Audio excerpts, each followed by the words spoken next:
Bienvenidos y bienvenidas. Soy Elizabeth Telles, doctora en bioética, y en esta sesión hablaremos sobre los dilemas bioéticos con los animales no humanos. Quiero agradecer a la doctora Beatriz Banda por facilitar la información que presentaré en las siguientes diapositivas. El objetivo de la sesión será conocer y reflexionar sobre los principales problemas y dilemas, así como cuáles pueden ser los conflictos que surjan del uso de los animales y, a su vez, proponer alternativas en ámbitos como la alimentación, compañía, trabajo, investigación, enseñanza y entretenimiento con los animales. Dentro de los subtemas a desarrollar, revisaremos 4 puntos. Primero, los argumentos para excluir a los animales de la consideración moral. Después, cuáles son los argumentos para incluir a los animales en la consideración moral. Revisar los conflictos, problemas y dilemas éticos en nuestras relaciones con los animales. Y por último, proponer propuestas para una relación ética con los vertebrados no humanos que emanan de la zoética. Pues bien, para comenzar, existen múltiples argumentos que excluyen a los animales de la consideración moral, y aquí hablaremos de 6 que no están jerarquizados por orden de importancia. En primer lugar, tenemos las raíces del antropocentrismo que surgieron en la Grecia antigua con Aristóteles. Aristóteles consideraba que los humanos estaban por encima de los demás reinos, el mineral, el vegetal, el animal, y en tanto que éramos animales racionales, éramos completamente diferentes de e infinitamente superiores a todas las formas de vida. Sin embargo, Darwin vino a cambiar este paradigma, reconociendo que en efecto éramos animales racionales, pero a diferencia de Aristóteles, él enfatizaba, ponía el énfasis en la cuestión de que éramos animales y que una de nuestras características correspondía a la racionalidad. Otra cuestión interesante es la que propusieron o la que se conoce desde la tradición judeocristiana.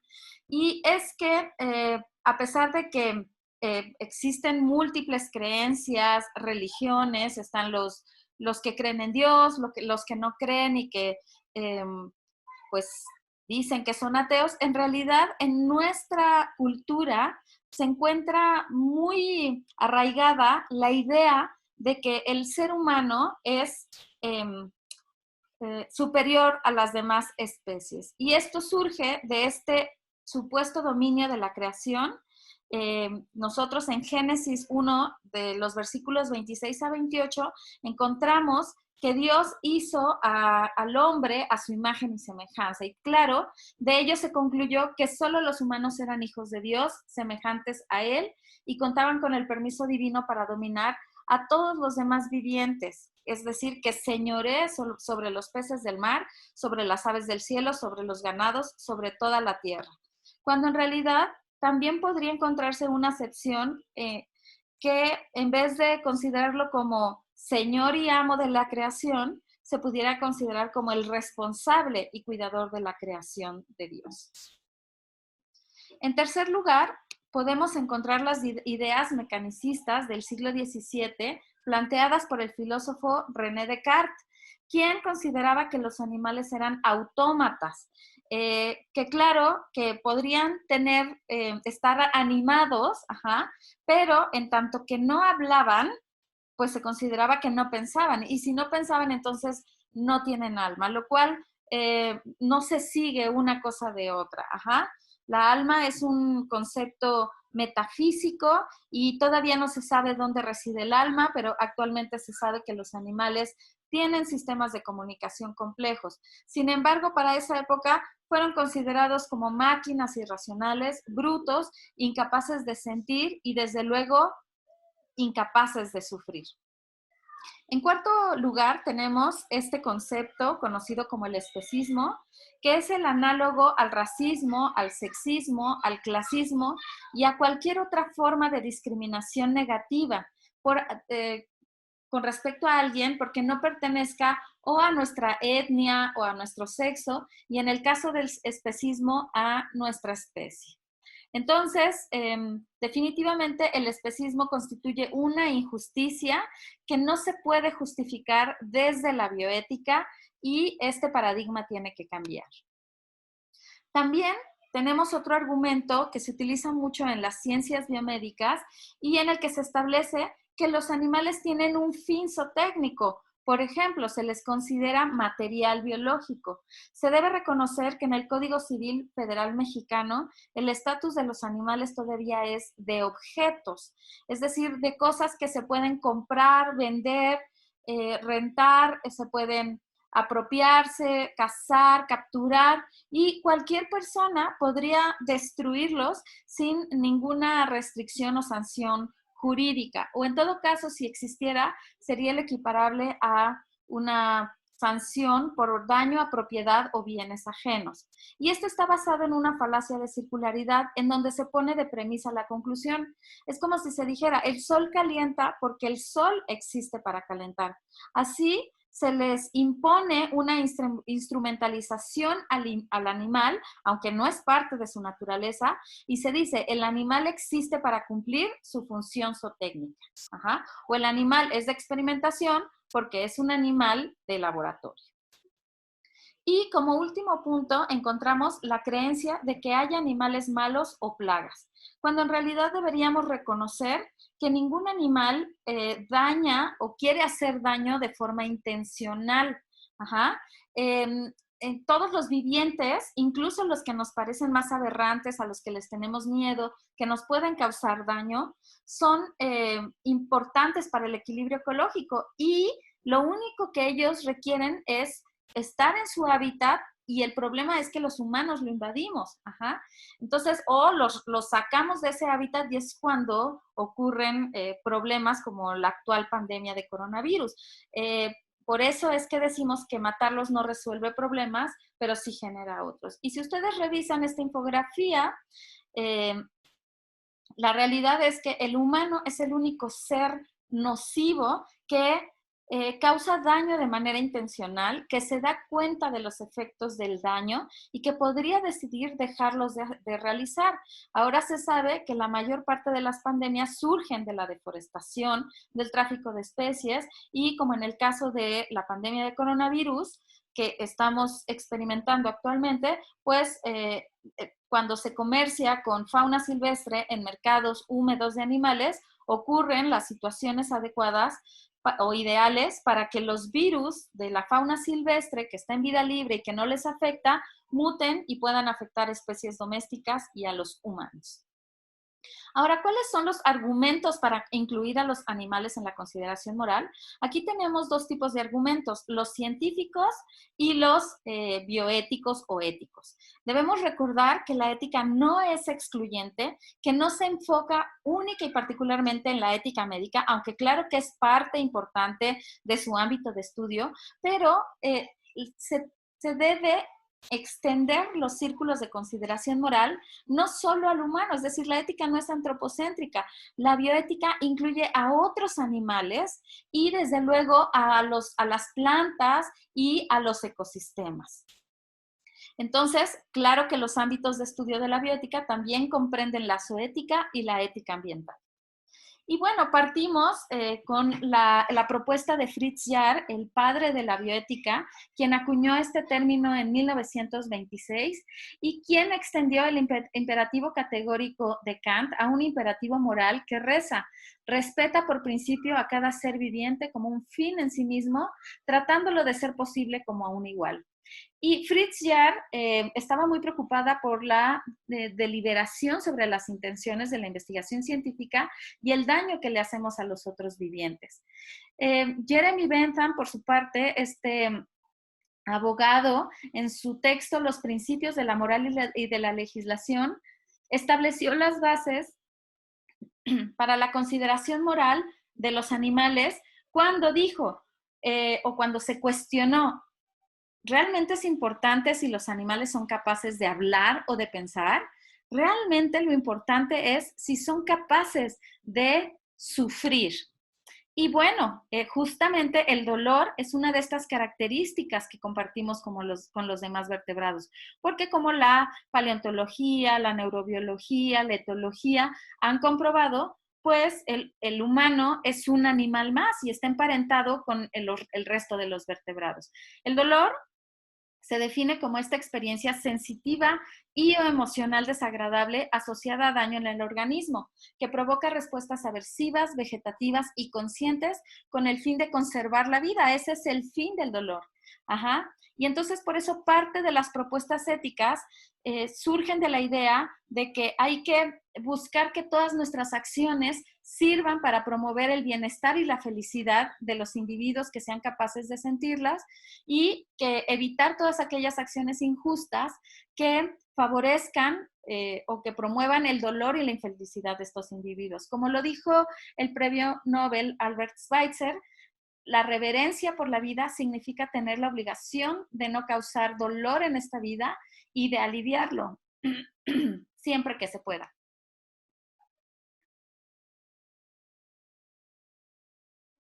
Partiendo de estas ideas, seguimos reconociendo, gracias a todas las ciencias, eh, que el humano es un animal que evolucionó de otro, y así lo comprobó Darwin. En este texto que vemos, la explosión de las emociones en el hombre y en los animales, él estableció que justamente había evidencias científicas para asegurar que los comportamientos y los procesos mentales son similares o eran similares y han ido evolucionando de manera similar entre el humano y las especies que tienen un sistema nervioso muy parecido. Y de hecho, los animales vertebrados, concretamente, tienen un sistema nervioso central que funciona de manera muy similar a la del humano. Tienen todas estas semejanzas morfofuncionales con los mismos procesos fisiológicos de dolor, con los mismos mecanismos de neurotransmisores. También manifiestan ciertas conductas, incluso a través de sus rostros, como Darwin lo demostró, podemos diferenciar si un animal está feliz, triste, está sorprendido, tiene miedo, etcétera. Y claro, hay muchas referencias bibliográficas que sostienen esta información. Por ejemplo, el libro Mente de los Animales, publicado por el zoólogo Donald Griffin, o el caso de las vidas emocionales de los animales de Mark Bekoff, artículos como la de los de Marian Dawkins sobre las mentes de los animales y las emociones de los animales, y otro artículo de Griffin y Speck acerca de nuevas evidencias sobre la conciencia de los animales e incluso se habla de las perspectivas sobre sintiencia, dolor, miedo y estrés en los peces. Y justo en relación con el tema de la conciencia, en Cambridge, en el año 2012, se reunieron un grupo de neurobiólogos, de científicos, de gente connotada de la ciencia, incluido Stephen Hawking, y él, en este lugar se estableció la declaración de la conciencia. Pues cualquiera que haya estado en contacto con un animal doméstico o que haya visto, por así decirlo, en un documental a un animal en vida libre, se puede dar cuenta de que son capaces de estar pendientes, de reconocerse a sí mismos, de estar conscientes de su entorno, de lo que les rodea, de tener estos sistemas complejos de comunicación para vincularse con otros individuos de su propia especie o de diferentes especies, que pueden planear, que pueden decidir entre opciones, que pueden pues evaluar riesgos incluso, y con todas estas evidencias más las evidencias aportadas de la ciencia, pues justamente se concluyó que tienen todos los sustratos neuroanatómicos, neuroquímicos y neurofisiológicos de los estados de conciencia, ¿no? Y entonces, mamíferos, aves e incluidos los pulpos, que no tienen sistema nervioso central, pero que tienen una serie de ganglios nerviosos, son capaces de experimentar estados de conciencia y por lo tanto se consideran individuos sintientes. Y es justo aquí donde entra la reflexión bioética. En tanto que estos animales sintientes y conscientes pueden llevar a cabo una serie de procesos en los que buscan cumplir sus intereses, pues entonces se les otorga un valor intrínseco o inherente. Y esto es lo que plantean estos dos autores, Peter Singer, filósofo australiano, quien escribió el libro de Liberación Animal, que se considera justamente un clásico definitivo del movimiento animalista. Y Peter Singer plantea que todos los animales somos iguales, que todos los animales con sistema nervioso central merecen consideración moral porque y que se debe respetar el principio de consideración igual de intereses, en donde cada individuo debe recibir o debe proveérsele circunstancias que les permitan obtener estos intereses. Y por otro lado, de su lado derecho tenemos a Tom Regan, un filósofo estadounidense, quien escribió el libro El caso por los derechos de los animales. Aquí vemos la edición en español titulada En defensa de los derechos de los animales, y quien justamente también estableció que todos aquellos individuos que tienen estados mentales son sujetos de una vida, y en tanto sujetos de una vida tienen un valor inherente. Y entonces, por lo tanto, no los debemos instrumentalizar más y no deben ser considerados meros medios para nuestros fines. Incluso él mencionó que los animales pueden ser considerados pacientes morales, es decir, los pasivos que reciben la acción de los agentes morales. Los agentes morales son cualquier adulto con todas sus capacidades mentales y que tiene derechos y obligaciones. Los pasivos morales son como los niños o una persona con retraso mental severo o un paciente en coma que requiere ser tutelado por un agente moral. Así como los padres tutelan a los hijos, así los responsables o cuidadores de los animales pueden tutelar a los animales. Entonces, con todo este contexto teórico para reconocer que aunque por mucho tiempo se ha excluido a los animales de la consideración moral, ya existen evidencias para incluirlos en este grupo moral. Pero la verdad es que todavía encontramos muchos dilemas éticos en nuestras relaciones con los animales. Los animales ciertamente pertenecen a un grupo vulnerable. La vulnerabilidad se refiere a un individuo que puede ser explotado, que se le causa, que es sometido a daño y que está limitado para reclamar sus intereses. Y es que la verdad los animales se encuentran indefensos en nuestras manos, pues no se toman en cuenta sus intereses. Nosotros decidimos cómo van a vivir su vida, cuándo y cómo van a morir. Son explotados y dañados sin cuestionamientos jurídicos o morales porque ellos no tienen la voz para ir ante ninguna instancia a reclamar sus intereses, para decir ya no quiero participar en tal o cual actividad, y son considerados como objetos de apropiación o desechables, y muchas veces mueren no al final de sus vidas, sino cuando nosotros lo decidimos. Cuando deberíamos reconocer que los humanos hemos logrado sobrevivir más exitosamente gracias a los animales. Algunos de ellos aceptaron quedarse a vivir cerca de los humanos, y aquí es donde surge este proceso de domesticación que dio lugar a una selección artificial. Y aunque debió haber sido una relación simbiótica donde se beneficiaran ambas especies, pues decidimos que ellos tendrían que estar bajo nuestro dominio y convertirse en nuestros alimentos, cuando en realidad no se les reconoce que son proveedores de nuestra vida, porque gracias a ellos nosotros sustentamos nuestra vida.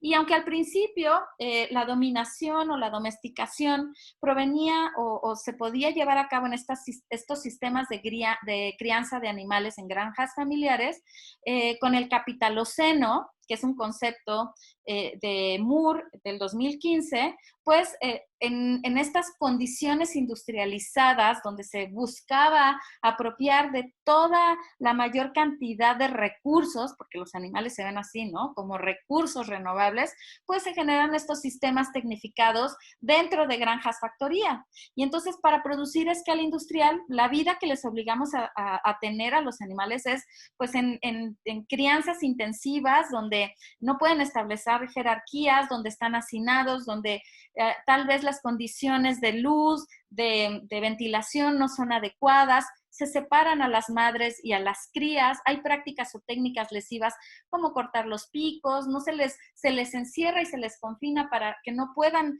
manifestar sus comportamientos naturales o propios de la especie, ¿no?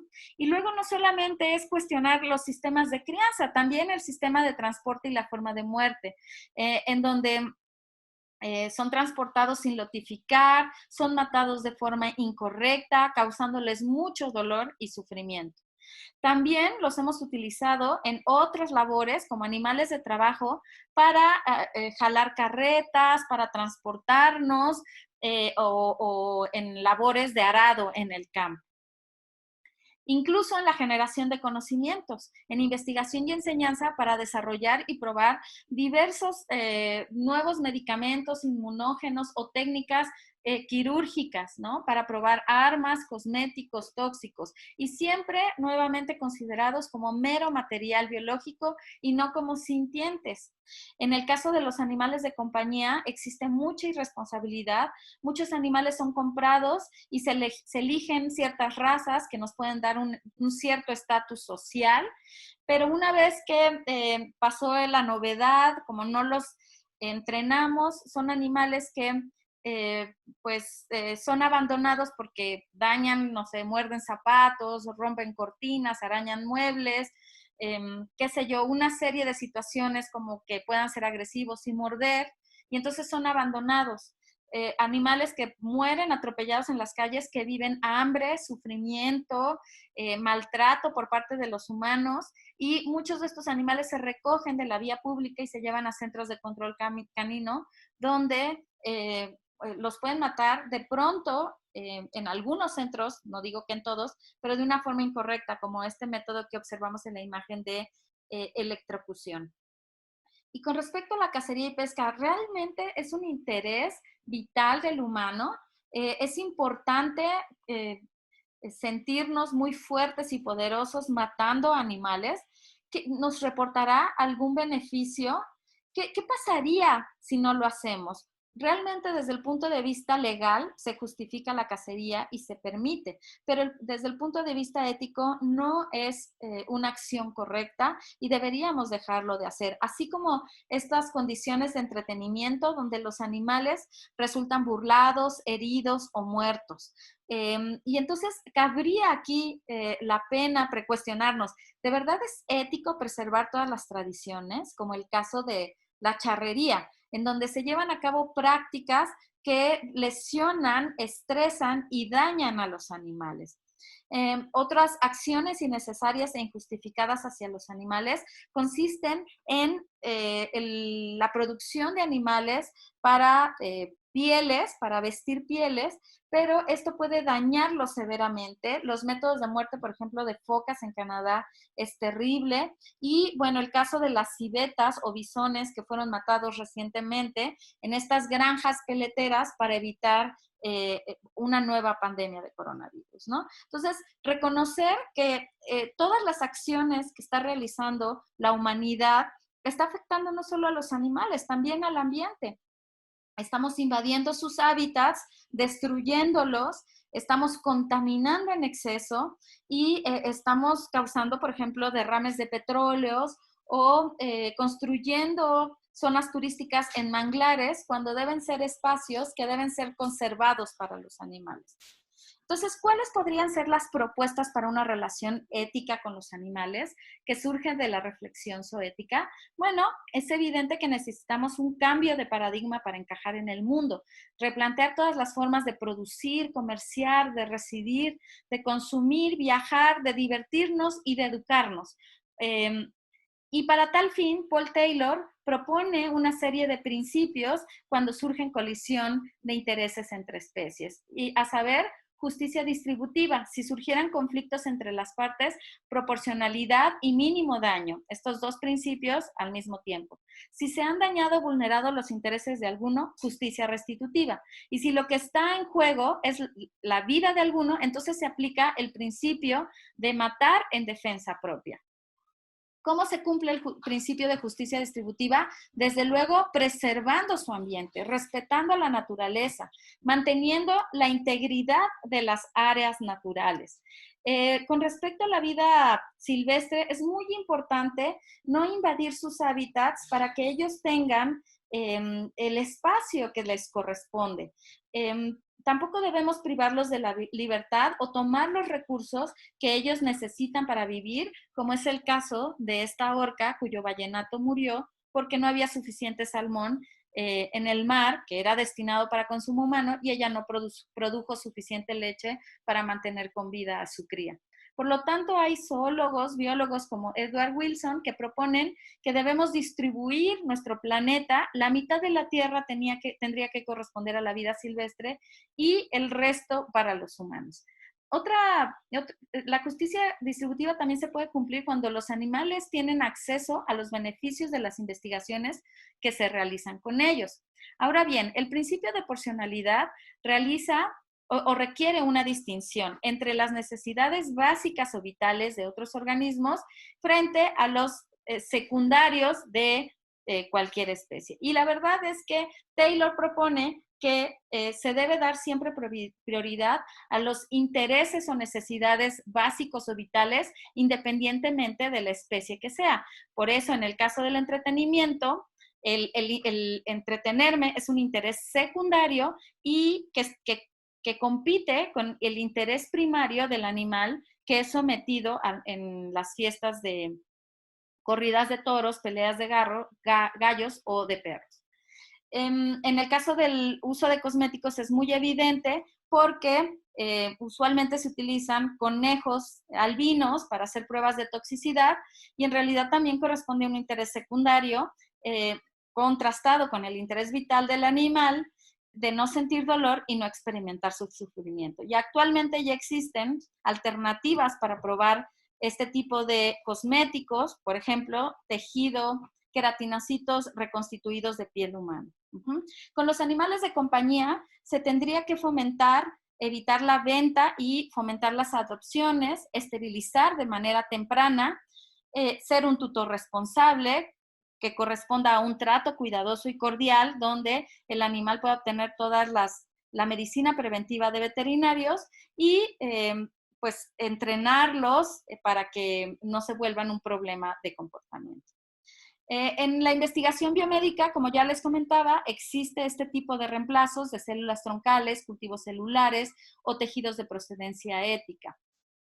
Se puede cumplir el mínimo daño en este ámbito cuando se reduce el número de animales y se refinan los métodos experimentales utilizando métodos diagnósticos y terapéuticos menos invasivos y riesgosos. También utilizando anestesia y analgesia para evitar el dolor y no divertirse a costa de ellos y tampoco abandonar a ningún animal.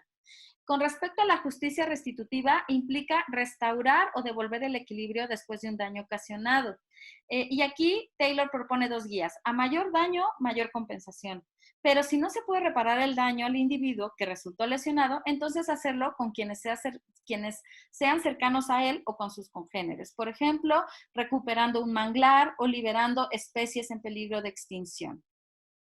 En los animales de trabajo, la justicia restitutiva se cumple cuando se da descanso, se tiene asesoría correcta para utilizar buenos avíos, herrajes, arneses, etc.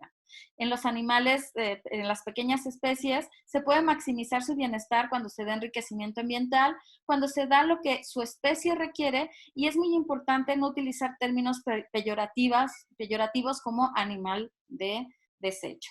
Con la fauna silvestre, pues evitar tenerlos en cautiverio y solamente tenerlos en cautiverio bajo condiciones óptimas de bienestar y cuando se pueda reintroducir a su hábitat natural. Pero si es solamente para que el humano se entretenga, esto corresponde a un interés secundario y nuevamente se tendría que dar prioridad al interés vital del animal.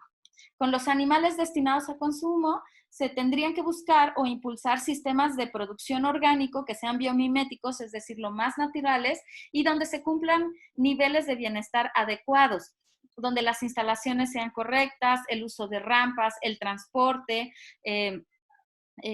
pues que los animales puedan manifestar pautas de comportamiento natural y que no sufran y mueran desde muy jóvenes. Existe múltiple normatividad en este sentido para proteger los intereses de los animales, como las normas oficiales 033 del 2014, que establece los métodos adecuados para dar muerte a los animales domésticos y silvestres, la 045, que establece pues cuáles son las características de los establecimientos donde se van a resguardar animales en ferias, exposiciones, subastas, mercados, etcétera. La 051, donde se establecen todas las condiciones para la movilización correcta de animales, y la 062, donde se establecen el uso adecuado de los animales de experimentación, enseñanza y constatación. Para concluir, espero que quede clara que la conclusión de la zoética no es juzgar a los humanos, simplemente es invitarlos a reflexionar y a cambiar este paradigma hacia un modo de vida ético que sea sostenible y respetuoso para todos los vivientes, dado que la salud del humano está íntimamente vinculada con la salud de los animales y del medio ambiente. Este concepto, conocido por la Organización Mundial de la Salud como el concepto de una salud, y considerar a todos los vivientes en este planeta Tierra, que es nuestra casa. Aquí les dejo una serie de lecturas adicionales en las cuales podrán reflexionar más sobre los temas revisados. Fue un gusto haber compartido esta información con ustedes, que espero que sea de mucha utilidad para nosotros y para los animales de los cuales obtenemos tanto. Gracias.